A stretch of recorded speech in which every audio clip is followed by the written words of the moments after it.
Hello viewers, আরও একটা নতুন ভিডিওতে তোমাদের স্বাগত। তোমরা সবাই কেমন আছো? আশা করি সবাই খুব ভালো আছে, আর আমিও খুব ভালো আছি।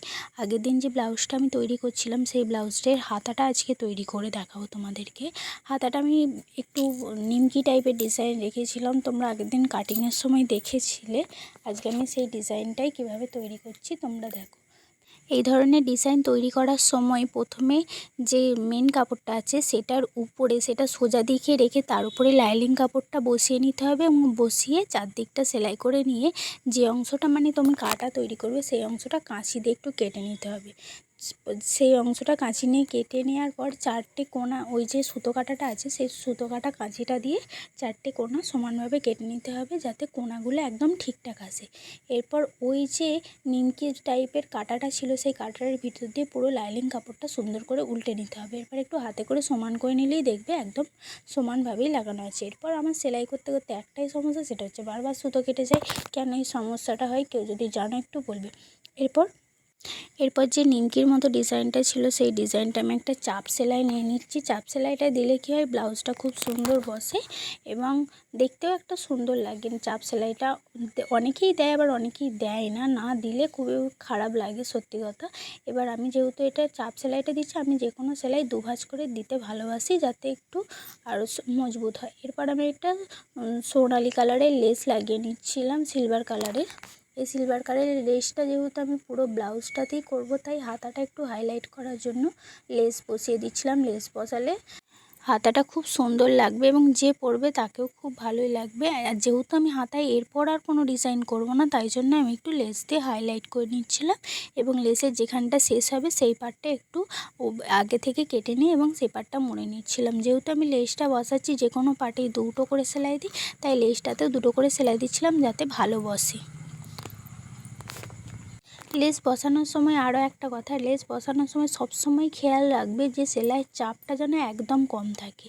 এরপর আমি দুটো একইভাবে করে নিয়েছি, দুটো একইভাবে হাতা করে নেওয়ার পর আমি হাতার সাইডটা মুড়ে নিচ্ছি। যেহেতু তলাটা আমার প্রথমে মোড়া হয়নি, তাই এখন শেষ মুহূর্তে মুড়ে নিচ্ছি, এবং আমি সেই মোড়া অংশটাকে হাইলাইট করব একটা সিলভার কালারের লেস দিয়ে। যেহেতু পুরো ব্লাউজটাই করছি, তাই এই অংশটাও দিয়েই দিচ্ছি একটু সিলভার কালারের লেস। যেহেতু নিচে কোনো ডিজাইন নেই, আর এর যে হাতার যে ডিজাইন পার্টটা থাকার কথা ছিল, সেই ডিজাইন পার্টটা এতই ছোট ছিল যে হাতাতে বসানো যেত না। তার জন্য আমি হাতাতে না বসিয়ে একটু সিলভার কালারের লেস দিয়ে দিচ্ছি। লেসটা দেওয়ার জন্য হাতাটা খুব সিম্পল লাগবে না, খুব সুন্দর ডিজাইন লাগবে। পুরো ব্লাউজটা রেডি হওয়ার পর তোমাদেরকে দেখাবো। এরপর ব্লাউজের দুটো কাঁধ পাট যে ছিল সেই কাঁধ পাটটা আমি সমানভাবে মুড়ে নিচ্ছিলাম। সমানভাবে মুড়ে নেওয়ার পর এখানেও দুটো সেলাই আমি ইউজ করছিলাম। দুটো সেলাই দিতে আমার ভালো লাগে এবং কাস্টমারও খুশি হয় দুটো সেলাই দেওয়ার পর। এরপর দেখো আমি ব্লাউজটায় হাতাটা অ্যাটাচ করছি। ব্লাউজটায় হাতা অ্যাটাচ করার সময় সবসময় একটা জিনিস খেয়াল রাখতে হবে, যদি কোনো ডিজাইন না থাকে তাহলে তুমি যেমনভাবে খুশি বসিয়ে ফেলতে পারো, কিন্তু যখন দেখবে এই মাঝ পাটে হাতার মাঝখানে কোনো ডিজাইন আছে বা কোনো কাটাকুটি আছে, সেই কাটা অংশটা একদম মাঝ বরাবর বসিয়ে দুদিকটা সেলাই করতে হবে।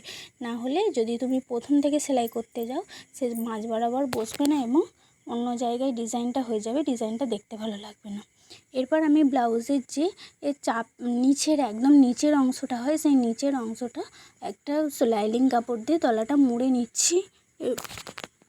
প্রথমে যেহেতু আমার লাইলিং কাপড়টা মোড়া হয় না, আমি তার শেষের দিকেই মুড়ি, বেশিরভাগ ব্লাউজের শেষের দিকেই মুড়ি, কারণ দুটো ব্লাউজ সমান তখনই করা হয়। এরপর আমি মুড়ে নিয়ে সমানভাবে একটা চাপ সেলাই নিয়ে একদম সরু সরুভাবে ভাঁজ করেছি। সরু সরু ভাঁজ করে তারপর আমি পুরোটাকে সেলাই দিয়ে দিচ্ছি।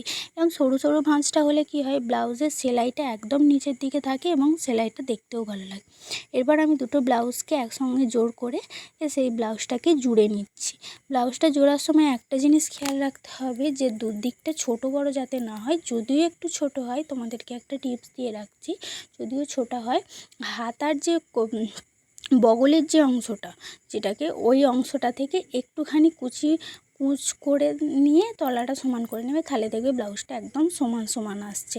আমারও মাঝে মাঝে যখন কাটতে একটু কটার সময় একটু ভুলভ্রান্তি হয়ে যায় এবং পরবর্তীকালে দেখি একটু ছোট বড় হয়ে গেছে, আমি তখন ওই টিপসটাই ব্যবহার করি। আমাদের সেলাইয়ের ম্যাডাম ওভাবেই শিখিয়েছিল। এবার হুকের যে পটিটা তৈরি করতে হয় সেই পটিটা আমি তৈরি করেছি। অনেকে কী করে শুধু মেন কাপড়টা যে থাকে ব্লাউজ পিসটা সেই পিসটা ইউজ করে, কিন্তু আমি লাইলিং কাপড়ও ইউজ করি। সাথে লাইলিং কাপড় ইউজ করলে একটা কী ভালো হয়, ব্লাউজের যে পটিটা তৈরি হয় সেটা খুব মজবুত হয় এবং একটু যখন সেলাই পড়ে তার উপর সেটা আরও সুন্দর দেখতে লাগে। আমি এইভাবে প্রথমে সামনের পার্টটা জুড়ে নিচ্ছিল এবং তলার পার্টটা আমি প্রথমে এরমভাবেই মুড়ে নিই। অনেকে অনেক রকম পদ্ধতি করে, বাট আমার এটাই সহজ লাগে, তাই আমি এই সাইডটা মুড়ে নিয়ে তারপরে এবার এটাকে দুভাঁজ করে ভালো করে মুড়ে নিয়ে সেলাই দিচ্ছি। যেহেতু এটা ব্লাউজের হুকের পার্টটা হবে, হুকের পার্টটা একটু মজবুত হওয়া প্রয়োজন, তাই জন্য এই সেলাইটা দুবার করে ভালো করে দিতে হবে এবং চারদিকটাই সমান করে দিতে হবে। সেলাইটা চারদিকটা সমান হলে ব্লাউজটা দেখতেও সুন্দর লাগবে এবং ওই পার্টের ওই অংশটা মজবুতও থাকবে। আজকের ভিডিওটা এইটুকুই। তোমাদের কেমন লাগলো জানিও। টাটা।